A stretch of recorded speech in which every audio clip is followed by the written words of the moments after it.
नमस्कार मित्रों, आज मैं आपसे बात करना चाहूंगा एक ऐसे गुण की जिस गुण को आपके पास होना बहुत जरूरी है। एक एलआईसी एजेंट के पास इस गुण का होना बहुत ही ज्यादा महत्वपूर्ण है। लोक व्यवहार में दूसरों को जीतने का यह सर्वश्रेष्ठ गुण है। आप जानते ही हैं कि कम्युनिकेशन का अर्थ होता है संवाद, यानी अपनी बात को दूसरों तक पहुंचाना। आप जो कहना चाहते हैं वह दूसरे तक सही से पहुंचे और आपके कथन का आशय वह भली भांति से समझ सके, यानी अपनी बात अच्छी तरह दूसरों तक पहुंचाना और दूसरों पर उसका इच्छित प्रभाव पड़ना ही प्रभावकारी संवाद या इफेक्टिव कम्युनिकेशन होता है। संवाद स्थापित करने के सामान्यतः दो प्रकार होते हैं, बोलकर या बिना बोले हुए शारीरिक भाव भंगिमा या उपकरणों की मदद से। हमें याद रखना है कि प्रभावकारी संवाद एक लेन देन की प्रक्रिया है। हम सुनते हैं, बोलते हैं, समझते हैं, समझाते हैं, तब कहीं जाकर यह प्रक्रिया पूरी होती है। इसलिए प्रभावकारी संवाद के लिए सिर्फ बोलना ही काफी नहीं है, शारीरिक भाव भंगिमा और अन्य उपायों का भी इसमें बहुत महत्वपूर्ण होता है। एक नवजात बच्चा जो अभी जन्मा है सबसे अच्छा संवाद प्रेषक होता है। वह बोलना भले ही नहीं जानता है, लेकिन अपनी आवश्यकताओं की पूर्ति के लिए प्रभावकारी एवं उपयोगी संवाद जरूर स्थापित कर लेता है। अपनी जरूरतों को अपनी शारीरिक भाषा से, चाहे वह रोकर ही क्यों न हो, अपनी मां तक पहुंचा देता है। वह कौन सी भाषा है जो बच्चे से मां तक पहुंच जाती है? शायद यह दिल की भाषा होती है, जिसके लिए शब्दों की आवश्यकता नहीं होती। बच्चा दिल की भाषा में मां से कुछ मांगता है और मां का दिल तुरंत समझ जाता है कि बच्चे को क्या चाहिए। बच्चे के चेहरे के भाव मां को सब बता देते हैं। क्या आपको नहीं लगता कि संवाद कला का यह सर्वश्रेष्ठ रूप है? दिल से बात की जाए और बात दूसरे के दिल तक पहुंच जाए, इससे अच्छा क्या होगा? संवाद एक व्यक्ति से दूसरे व्यक्ति के बीच भी होता है और व्यक्तियों के छोटे समूहों में भी। स्टेज पर बोलने वाला वक्ता भी सैकड़ों, हजारों, लाखों लोगों के साथ संवाद स्थापित कर रहा होता है। किसी खास मौके पर जब महामहिम राष्ट्रपति जी या मान्यवर प्रधानमंत्री जी दूरदर्शन पर भाषण दे रहे होते हैं, तब उनका संवाद भी करोड़ों देशवासियों के साथ स्थापित होता है। संवाद चाहे किसी के साथ हो, कैसा भी हो, प्रभावकारी तभी बन सकेगा जब बोलने वाला अपनी बात दिल से कहेगा। दिल और दिमाग के काम अलग अलग हैं। दिल से कही गई बातों का अर्थ है जो दिल के अंदर है, वह निष्कपट रूप से बाहर आए, जबकि दिमाग से निकलने वाली बातें सोच समझकर नपे तुले शब्दों में कही जाती हैं। कहीं हमें कुछ ज्यादा बताना होता है तो कहीं कुछ छिपाना भी पड़ सकता है। यह व्यक्ति और स्थिति पर निर्भर है, लेकिन वक्ता का कौशल इसी में है कि वह सामने वाले को अपनी इच्छा अनुसार प्रभावित कर ले। अतः प्रभावशाली संवाद स्थापित करने के लिए दिल और दिमाग दोनों का इस्तेमाल करना आवश्यक है। जो दिल का अभिनय है वह दिल करेगा, जहां दिमाग की जरूरत है वहां दिमाग अपना काम करेगा। एक कुशल वक्ता परिस्थितियों के अनुसार स्वयं में परिवर्तन लाता है। ग्राहक के साथ हमारे संवाद आमने सामने बैठकर होते हैं। सही समय पर सही पहुंच ही संवादों की शुरुआत करा सकती है। संवाद भी स्थान के अनुकूल ही प्रारंभ होने चाहिए। दफ्तर की एक अलग गरिमा होती है। जब हम किसी के दफ्तर में जाते हैं तो हमारा पहनावा ठीक हो, हम सही तरीके से अनुमति लेकर अंदर जाएं, भली भांति अभिवादन करें और उचित ढंग से अपनी बात को रखें। यहां हमारा व्यवहार ही हमारे व्यक्तित्व की पहचान बनता है। एक अच्छा वक्ता पहले अपने मिलने के ढंग से ही प्रभावित करता है। वक्ता चाहे किसी स्थान पर हो, वह किसी विशेष व्यक्ति से बात कर रहा हो या स्टेज पर हो या किसी समूह में हो, कुछ बातें तो प्रत्येक स्थान पर सामान्य होती हैं, जैसे कि आवाज में स्पष्टता होना। स्पष्ट आवाज का अर्थ है कि हमारे बोलने का अंदाज या गति ऐसी होनी चाहिए हमारा एक एक शब्द सुनने वाले को स्पष्ट रूप से पहुंचे। जेट की गति से बोलने पर तो हमारी कुछ बातें सुनने वाले की समझ में आएंगे और कुछ नहीं। जब बातें सुनने वाले की समझ में आएंगी ही नहीं तो हमारे बोलने का क्या फायदा। हमारी आवाज साफ हो, ना बहुत धीमी हो कि सामने वाला बोरियत महसूस करे और उसे सुनने के लिए जोर लगाना पड़े, और ना इतनी तीव्र हो कि कान में प्रवेश करने के स्थान कान की बगल से ही निकल जाए, और ना इतनी द्रुत हो कि कान के पर्दे ही फाड़ दे। मीठी और लयबद्ध आवाज भी होनी चाहिए। मधुर वाणी बोलना अपने आप में एक कला है। यह वाणी की शक्ति है जो किसी को भी अपने वश में कर सकती है। इसी वाणी के प्रभाव से लोगों ने दुनिया पर विजय पाई है, इतिहास रचा है। वाणी की शीतलता श्रोताओं के हृदय तक उतर जाती है। यह वाणी ही है जो एक क्रुद्ध व्यक्ति के क्रोध पर चंदन का लेप कर सकती है। वक्ता का सबसे बड़ा शस्त्र है उसकी वाणी। इसी के द्वारा वह सामने वालों को सम्मोहित करता है, अपनी बात मनवा लेता है। कहते हैं कि जीभ में हड्डियां नहीं होती, लेकिन यह हड्डियां तुड़वा जरूर सकती है। अब जीभ का इस्तेमाल तो मधुर और लयबद्ध वाणी बोलने के लिए ही होना चाहिए। लयबद्ध होने का अर्थ है वाणी का उतार चढ़ाव शब्दों की स्थिति के अनुकूल हो। जब हम किसी से विनम्र होकर बात कर रहे हैं या उसकी भावनाओं को जागृत कर रहे हों, तब आवाज की लय धीमी, भाव विहल हो जाए तो हमारा संवाद निश्चित ही प्रभावकारी है या असरदार है। जब हम किसी को दृढ़ संकल्प में लेने के लिए, लक्ष्य प्राप्ति के लिए प्रेरित कर रहे होते हैं, तो उस समय हमारे हाथ की मुट्ठी बंधी हो।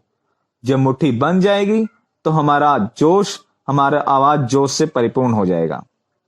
इसी प्रकार परिस्थितियों के अनुसार से हमारी वाणी के शब्द, तेज की भाव भंगिमा एक रूप होनी चाहिए। अब वाणी की लयबद्ध और मधुरता में निपुणता आप पाना चाहते हैं तो सबसे पहले अपना शब्द भंडार बढ़ाएं। अलग अलग परिस्थितियों में बोलने का निरंतर अभ्यास करें। अपना अभ्यास आप शीशे के सामने भी कर सकते हैं। चेहरे के भावों पर नियंत्रण होना भी बहुत जरूरी है।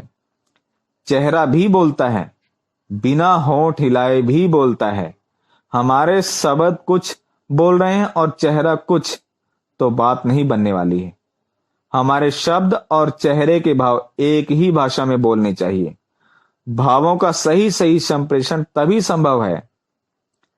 चुटकुला सुना रहे हैं और चेहरे पर मुर्दनी बरस रही है। किसी को सांत्वना दे रहे हैं और होंठों के कोने पर मुस्कान है। प्यार की बोली बोल रहे हैं और माथे पर लकीरें खिंचाई हैं। नहीं भाई नहीं, ऐसा नहीं चलेगा, कभी नहीं। हमारा चेहरा यदि वे बातें नहीं कह पाता जो हम होठों से बोल रहे हैं, तो निश्चित ही हमारी तैयारी में कहीं ना कहीं कमी रह गई है। अच्छी तैयारी तो अच्छे अभ्यास से ही संभव है। यदि हम वार्तालाप के तरीकों को व्यवहारिक बना लेते हैं तो पाएंगे कि चेहरे के भावों पर नियंत्रण की कला खुद ब खुद विकसित हो रही है। अक्सर चेहरे के भाव में परिवर्तन स्थिति के अनुकूल स्वयं ही आ जाते हैं। मंजे हुए कलाकार अपनी कला द्वारा चेहरे के भावों में परिवर्तन पर नियंत्रण पा लेते हैं। चेहरे के भावों में परिवर्तन ही एक साधारण और अच्छे कलाकार का अंतर स्पष्ट कराता है। हमें आंखें मिलाकर बात करनी चाहिए अपने ग्राहक से। बातचीत करते समय आंखों का बहुत बड़ा महत्व होता है। आंखें विश्वास की सूचक होती हैं। आंखों से ही एक अच्छे श्रोता और वक्ता की भी पहचान होती है। संवाद कला तभी प्रभावशाली मानी जाती है जब चेहरे एवं भाव भंगिमाओं का भी पूरी तरह से व्यवहारिक हो। हम अपनी बात मनवा सकें, जो कि हमारा उद्देश्य है। किसी बिंदु पर बात करते समय हमें आंखों में आंखें डालकर बात करनी होती है। यह सत्य बोलने के प्रमाण को दर्शाता है। सामने वाले से आंखें चुराकर बात करने से उस मुद्दे पर स्वयं ही भ्रमित होने का संदेह रहता है। लगता है कि जैसे हमें खुद पर ही भरोसा नहीं है। हम जो बोल रहे हैं बिल्कुल सही है। अतः संवाद स्थापित करते समय चेहरे पर मुस्कान, पूर्ण आत्मविश्वास तथा आंखों में चमक अवश्य होनी चाहिए। मित्रों, आंखें अपने आप में हमारे संवाद को प्रभावशाली बनाने का बहुत बड़ा जरिया है। कहते भी हैं कि जो बातें मुख से नहीं बोली जा सकती वे आंखों से भी कही जा सकती हैं। मैं तो मन के भावों को भी मानता हूं। अच्छे मनोवैज्ञानिक आंखों में आंखें डालकर मन की बातें जान जाते हैं, समझ जाते हैं कि सामने बैठा व्यक्ति क्या सोच रहा है। अच्छा पुलिस अफसर आरोपी की आंखों में आंखें डालकर बातें करके ही उसके बारे में पता लगाने की कोशिश करता है कि यह अपराधी है या निर्दोष है। शारीरिक भाषा भी हमें आनी चाहिए। मित्रों, इस सच्चाई पर मैं भरोसा करता हूं कि हम जो कहना चाहते हैं उसे मात्र 35% ही शब्दों द्वारा कह पाते हैं। बाकी के 65% संप्रेषण हमारी संवाद कला और शारीरिक भाषा पर निर्भर होता है, यानी कि बॉडी लैंग्वेज पर निर्भर होता है। संवादों को प्रभावशाली बनाने के लिए शारीरिक भाव भंगिमाओं का, यानी हमारे बॉडी लैंग्वेज का बहुत महत्वपूर्ण है। इसकी सही जानकारी होने पर हमें सामने वाले की शारीरिक भाव भंगिमाओं को देखकर अंदाजा हो जाता है कि उसकी मानसिक स्थिति कैसी है, हम उससे अपना काम कैसे सफलतापूर्वक करवा पाएंगे या नहीं। लगातार पढ़ने और अभ्यास करते रहने से इस कला में पारंगत हुआ जा सकता है, लेकिन इसकी परीक्षा इसके प्रयोग में ही है। लगातार प्रयोगों द्वारा हम इसमें महारत पा सकते हैं। अच्छी पुस्तकें, अच्छे वक्ताओं के कैसेट सुनकर या देखकर हम अपनी कला या संवाद कला को प्रभावकारी बना सकते हैं। यह श्रेष्ठ गुण बड़े से बड़े सौदे को संपन्न कराने में हमारी सबसे बड़ी भूमिका निभाता है। अपने संवादों को प्रभावी बनाने के लिए हम जिस उद्देश्य के लिए बातचीत करते हैं उसमें सफल होने के लिए हमें वातावरण पर भी ध्यान देना जरूरी है। हाँ, यह ध्यान अवश्य रखें कि बातचीत के वातावरण में किसी प्रकार की बाधा या व्यवधान नहीं आना चाहिए। मित्रों, मैं जब किसी से व्यवसाय संबंधी या अन्य जरूरी विषय पर बात करता हूं तो कुछ बिंदुओं पर बहुत सावधानी बरतने की कोशिश करता हूं। जैसे मैं अपने दफ्तर में बैठा हूं और कोई ग्राहक आता है तो हमें उससे जरूरी बात करनी है या विक्रय में सफलता पानी है, तो सबसे पहले मैं उस ग्राहक को दिखाकर अपने मोबाइल का स्विच ऑफ कर लेता हूं या फिर उसे वाइब्रेशन मोड पर कर देता हूं, ताकि यह बातचीत के क्रम में बजकर बाधक ना बने। मेरे ऐसा करने से ग्राहक के मन में स्वतः ही यह बात आ जाती है कि बातचीत थोड़ी महत्वपूर्ण है जो अभी होने वाली है। आजकल सबसे ज्यादा बाधा मोबाइल ही पहुंचाता है। घंटी बजती है और बातचीत का प्रभाव भंग हो जाता है।